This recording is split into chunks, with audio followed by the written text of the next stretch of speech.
Assalamualaikum warahmatullahi wabarakatuh. Kami calon guru penggerak Angkatan 9 Kabupaten Sukamara akan melakukan demonstrasi kontekstual modul 2.3 coaching dalam supervisi akademik terdiri dari supervisor, coach, dan coachee. Bersama saya Muhammad Haris Padilla dari SMA Negeri 1 Baleriam. Saya Novia Alfiani dari SD Negeri 2 Natai Sedawak. Saya Wiwi Ramadhani dari SMP Negeri 1 Sukamara. Selamat menyaksikan. Assalamualaikum Bu Novi.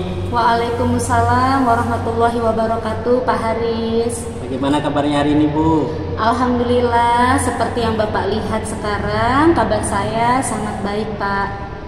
Hari ini Ibu akan melaksanakan coaching ya? Betul sekali, Pak Haris. Sebagai awal, ada beberapa hal yang ingin saya tanyakan sebelum Ibu melaksanakan proses coaching. Boleh? Boleh, Pak Haris. Hal yang ingin saya sampaikan nanti ketika Ibu melakukan proses coaching ini, coach dan coachee akan saya amati dan saya nilai sesuai dengan rubrik penilaian. Apakah sudah sesuai dengan alur tirta atau belum? Kemudian bagaimana Ibu memberikan pertanyaan berbobot kepada coachee, dan bagaimana coachee tersebut merespon dan menanggapi dari pertanyaan coachnya. Jangan lupa nanti juga menyesuaikan dengan prinsip coaching, diantaranya kemitraan, proses kreatif, dan memaksimalkan potensi. Nah, pertanyaan pertama yang ingin saya tanyakan kepada Ibu, kompetensi apa yang ingin Ibu kembangkan pada proses coaching ini?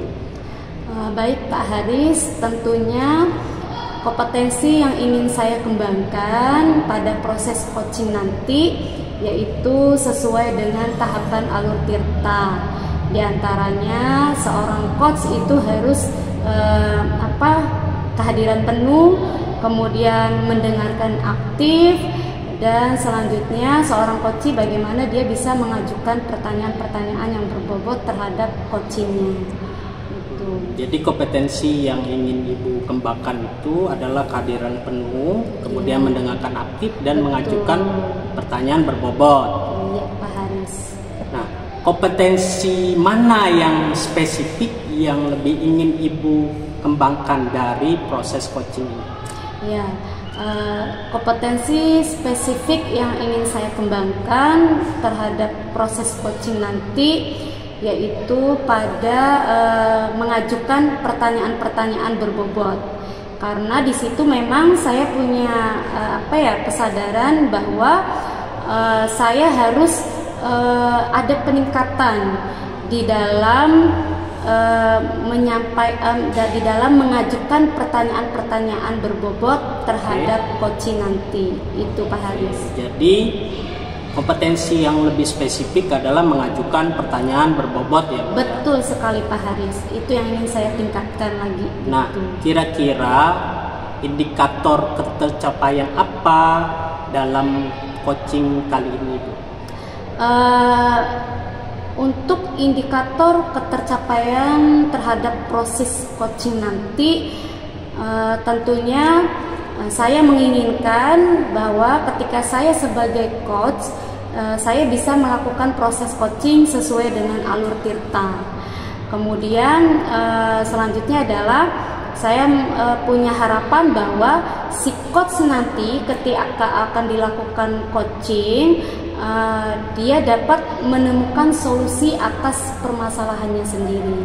Oke, baik. Jadi indikator ketercapaiannya adalah Ibu bisa melaksanakan coaching sesuai alur tirta. Betul. Dan si coachee bisa menemukan solusi dari permasalahannya. Betul, berdasarkan sekali, dirinya sendiri ya. Iya, benar. Oke, baik Bu, terima kasih atas jawaban-jawabannya.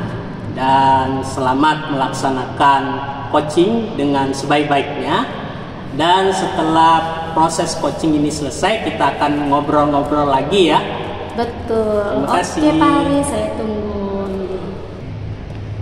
Assalamualaikum warahmatullahi wabarakatuh. Selamat pagi Ibu Wiwi. Bagaimana kabarnya hari ini, Bu? Waalaikumsalam warahmatullahi wabarakatuh. Selamat pagi juga Ibu. Alhamdulillah saya sehat. Alhamdulillah, luar biasa ya Bu ya. Begini Bu Wiwi, Ya. ada nggak kira-kira yang ingin Ibu obrolin gitu pada hari ini? Mungkin ada sesuatu yang membuat pikiran Ibu itu terganggu. Kalau membuat pikiran saya terganggu itu pasti ada ya Bu ya.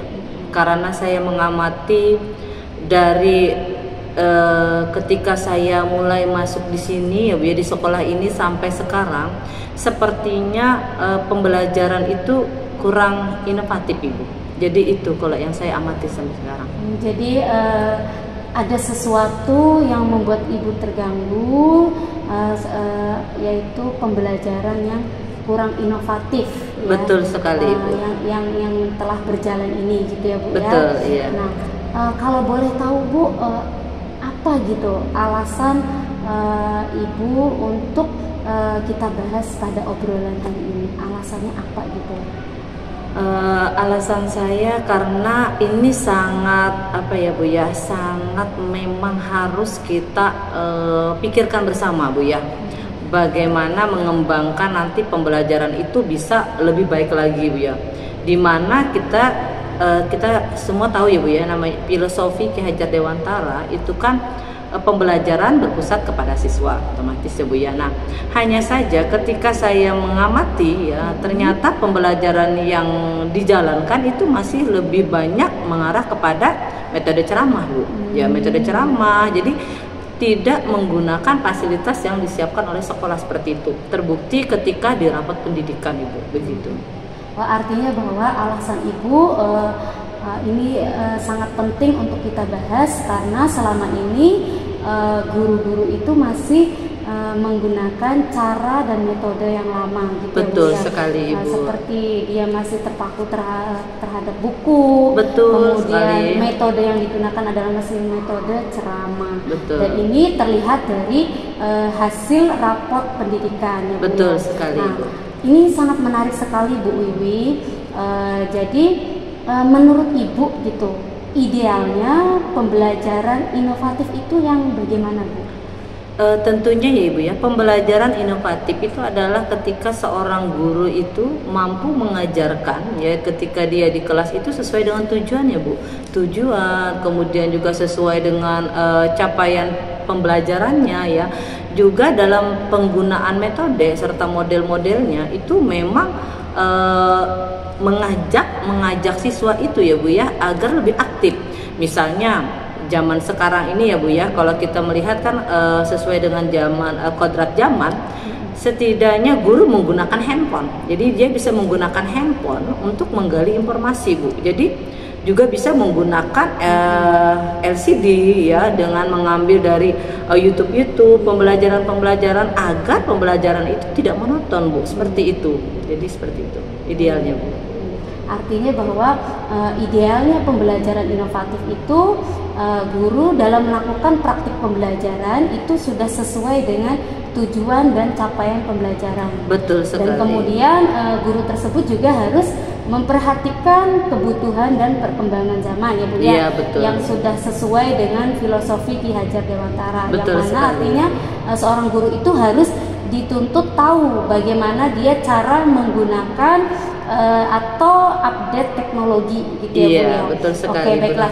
Ini kalau menurut pendapat Ibu, kira-kira dari hasil pengamatan Ibu selama Ibu bertugas di sekolah yang Ibu ajar saat ini, kira-kira pembelajaran inovatif yang sudah berlangsung itu kalau kita rentang dengan nilai, nah itu ada di antara nilai berapa Bu kalau dari 1 sampai 10 itu?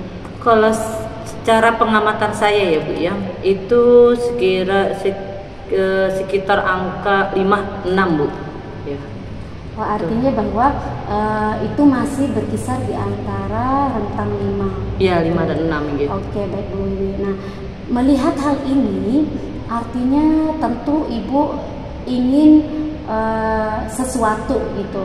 Dari nilai 5 ini Ibu menginginkan kedepannya pembelajaran inovatif ini berada di rentang nilai yang berapa?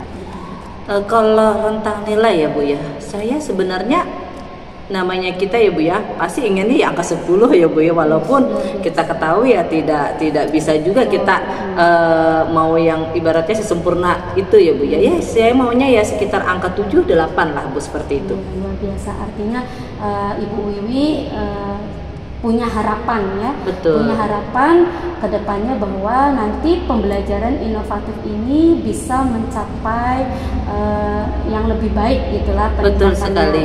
Nah tentunya kalau Ibu menginginkan hal itu pasti ada sesuatu yang sudah Ibu canangkan nih. Nah, kira-kira apa gitu untuk dapat mencapai peningkatan di angka yang Ibu harapkan tadi? Tentunya mungkin kita harus koordinasi dulu ya Bu ya, dengan kepala sekolah, kemudian lagi kita mungkin bisa mengadakan rapat, pertemuan, juga membahas masalah ini, mencari solusinya lah Bu. Solusinya bagaimana agar guru yang mengajar itu bisa berkembang sesuai zaman, seperti itu Bu. Nah, artinya Ibu akan berusaha untuk melakukan koordinasi dengan pimpinan, seperti itu ya Bu. Betul sekali Bu. Terkait tentang koordinasi dan pimpinan ini Bu, ada nggak hal lain atau hal lain yang sekiranya dapat mendukung apa yang sudah Ibu rencanakan ini berjalan dengan baik? Selain kita berkoordinasi juga ya Bu ya, mungkin kita bisa dengan melaksanakan BIMTEK Bu. Jadi melaksanakan BIMTEK dengan mengundang narasumber dari luar ya, agar tentang pembelajaran inovatif. Karena tentunya ya Bu ya, di luar sana akan banyak sekali ya Bu ya narasumber yang bisa membantu kita dalam pembelajaran ini. Juga bisa mengajak rekan-rekan guru untuk memanfaatkan platform mereka belajar. Seperti itu Bu. Artinya bahwa dukungan yang dapat dilakukan yaitu melaksanakan BIMTEK, kemudian mengajak guru-guru untuk memanfaatkan platform Merdeka Mengajar. Betul. Gitu. Nah, kira-kira dari rencana yang sudah Ibu canangkan tadi, kapan itu bisa Ibu lakukan untuk meningkatkan pembelajaran inovatif di sekolah ini? Kalau kapannya ya Bu ya, kalau berbicara waktunya itu kemarin kita sudah berkoordinasi dan sudah mencoba juga kita mengatur jadwal ya. Kalau untuk BIMTEK itu insya Allah sebulan ke depan Ibu ya, di bulan Januari, awal Januari sampai akhir Januari itu insya Allah kita akan melaksanakan BIMTEK. Jadi di awal pembelajaran pada semester 2. Nah, sedangkan untuk memanfaatkan platform Merdeka Mengajar itu kita hanya saling sharing aja Bu, saling sharing sama berkolaborasi dengan guru-guru yang lain. Seperti itu Ibu Novi. Artinya bahwa nanti untuk pelaksanaan BIMTEK itu bisa dimulai pada awal tahun ajaran baru. Betul. Di semester kedua. Betul. Nah, kemudian untuk memanfaatkan platform Merdeka Mengajar nih kapan waktu aja. Iya, yang penting di situ adalah ada proses kolaborasi. Iya, betul sekali Ibu Novi. Ini sangat menarik sekali Bu Wiwi ya, dan semoga apa yang sudah Ibu rencanakan tadi dapat dilaksanakan dengan baik. Dan saya tunggu untuk proses dan hasilnya itu pasti sangat menjadi inspirasi bagi rekan-rekan yang lain. Terima kasih Bu Wiwi atas waktunya. Sama-sama. Semoga kita dapat bertemu kembali di lain waktu. Oke, siap Ibu. Assalamualaikum Bu Nopi. Waalaikumsalam warahmatullahi wabarakatuh Pak Haris. Bagaimana Bu? Apakah coachingnya berjalan dengan lancar? Luar biasa Pak Haris. Apa yang sudah saya jalankan, saya rasa sudah berjalan dengan lancar. Oke. Begini Bu, setelah saya mengobservasi Ibu melaksanakan coaching, ada beberapa hal yang ingin saya tanyakan. Bolehkah Bu? Boleh Pak Haris, silahkan. Apa saja yang sudah Ibu dapatkan dari proses coaching hari ini? Dari proses coaching yang sudah saya jalankan, tentunya saya sudah menjalankan proses coaching sesuai dengan alur tirta ya Pak Haris ya, dimana saya menanyakan tujuan, kemudian saya juga melakukan identifikasi masalah yang terjadi pada koci, kemudian saya juga menggali pertanyaan-pertanyaan berbobot agar si koci itu menemukan jawaban atau solusi dari permasalahan yang dia hadapi. Seperti itu Pak Haris. Oke, jadi Ibu sudah berhasil nih ya melakukan percakapan coaching dengan alur tirta ya. Betul. Nah, setelah mengamati kegiatan coaching Ibu tadi, ada beberapa catatan yang ingin saya sampaikan. Boleh ke Bu? Boleh Pak Haris. Oke.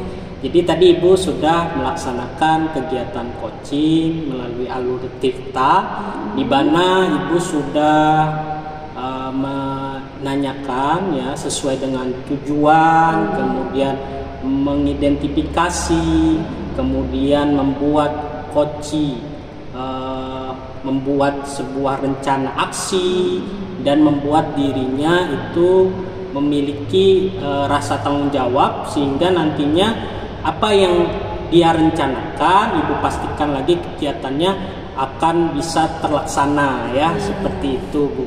Nah, dan saya juga melihat Ibu tadi sangat fokus ya dalam kegiatan coaching, di mana Ibu sudah mendapatkan dari situ kompetensi presence, artinya kehadiran penuh, kemudian mendengarkan secara aktif dan menyampaikan pertanyaan berbobot kepada si coach. Itu sangat baik Bu. Kemudian saya juga melihat ini sesuai dengan prinsip coaching ya, di mana tadi di awal sudah diketahui tentang kemitraan, kemudian ada lagi proses kreatifnya dari Ibu, dan lagi Ibu memaksimalkan potensi daripada si coach tadi, gitu ya Bu lah.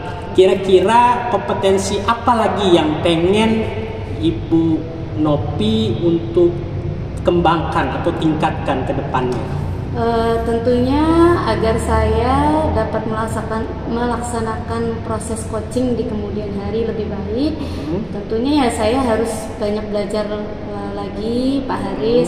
Mungkin dengan saya melihat banyak literatur ya terkait tentang proses coaching yang lebih baik itu seperti apa gitu. Seperti itu ya. Iya. Mungkin ada enggak harapan ke depannya, bagaimana keinginan Ibu terhadap proses coaching ini? Harapannya ke depannya saya menginginkan ketika saya melakukan proses coaching itu sudah sangat-sangat baik, berjalan sesuai dengan alur tirta dan prinsip yang tidak jauh dari prinsip coaching. Di antaranya tadi yang Bapak sampaikan tuh ada kemitraan gitu ya Pak ya, kemudian proses aktif itu, kemudian yang terakhir adalah ada seperti itu Pak. Jadi ya itu yang ingin saya kembangkan lagi. Oke, baik, luar biasa sekali dari Bu Nopi ya. Jadi Ibu ingin belajar lebih dalam lagi tentang percakapan coaching ini sesuai dengan alur tirta, menyesuaikan juga dengan prinsip-prinsip coaching ya, dan kompetensi-kompetensi di dalamnya. Betul sekali Pak Haris. Terima kasih Bu Nopi ya atas waktunya ya. Demikian supervisi dari saya hari ini, semoga bermanfaat. Saya tutup. Wassalamualaikum warahmatullahi wabarakatuh. Waalaikumsalam warahmatullahi wabarakatuh. Terima kasih Pak Haris. Ya, terima kasih. Demikian demonstrasi kontekstual yang kami lakukan. Semoga bermanfaat dan menginspirasi. Salam dan bahagia guru penggerak.